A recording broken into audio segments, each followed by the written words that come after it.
Totò Castelli, noto giornalista di Ribera, lancia un suo appello ai rappresentanti del comune affinché una piazza, una via di Ribera venga dedicata allo scrittore di Racalmuto Leonardo Sciascia. Totò Castelli, con una nota inviata al sindaco di Ribera Matteo Ruvolo, agli assessori comunali, al presidente del consiglio comunale Vincenzo Costa, ai consiglieri comunali, ha inoltrato quindi una richiesta di intitolare una via, una piazza della città di Ribera allo scrittore di Racalmuto Leonardo Sciascia. Tutto ciò in occasione del 100° anniversario della nascita. Si tratta di una richiesta che lo stesso giornalista Castelli aveva già avanzato anche il 27 novembre del 2019, in occasione del 30° anniversario della morte dello scrittore, all'ex sindaco Carmelo Pace, agli assessori comunali e al presidente del consiglio comunale Giuseppe Tortorici e a tutti i consiglieri comunali in carica, senza però averne ottenuto una risposta. Nella nota il giornalista originario di Racalmuto e che vive nella città delle Arance dal 1958 sottolinea il fatto che meritoriamente il comune di Ribera ha intitolato nel 1997 la sede dell'archivio comunale storico e corrente, che purtroppo da alcuni anni a questa parte è tenuto in condizioni precarie. Alla base della richiesta, afferma Castelli, anche la considerazione dell'alto valore culturale e sociale espresso dallo scrittore racalmutese nel corso della sua lunga attività letteraria e politica, e riferimenti in alcune sue opere a personaggi riberesi. Nel novembre del 2019 avevo richiesto all'amministrazione comunale guidata dal sindaco Pace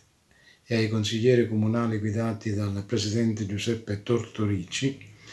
di intitolare una via o una piazza di Ribera allo scrittore di Racalmuto Leonardo Sciascia. La richiesta si fondava sul fatto che allo scrittore di Racalmuto, tra l'altro, è intitolato l'archivio storico comunale, attualmente un po' in crisi, a dire la verità, e che ha bisogno di qualche aggiustamento. La richiesta era stata avanzata in occasione del 30° anniversario della morte di Leonardo Sciascia. Purtroppo, per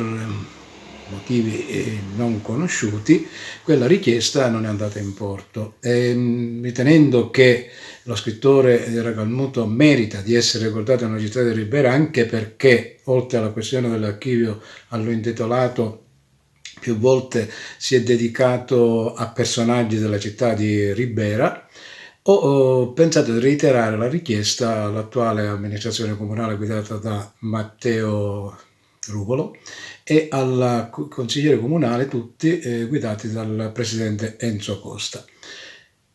Che dire, sono molto fiducioso, spero che questa nuova richiesta, che ho ritenuto di avanzare anche in questo caso in occasione di un evento particolare, e cioè il 100° anniversario della nascita dello scrittore di Racalmuto, possa andare in porto, e quindi che Sciascia anche a Ribera per l'occasione possa essere ricordato come merita, essendo uno dei più grandi scrittori che la nostra terra ha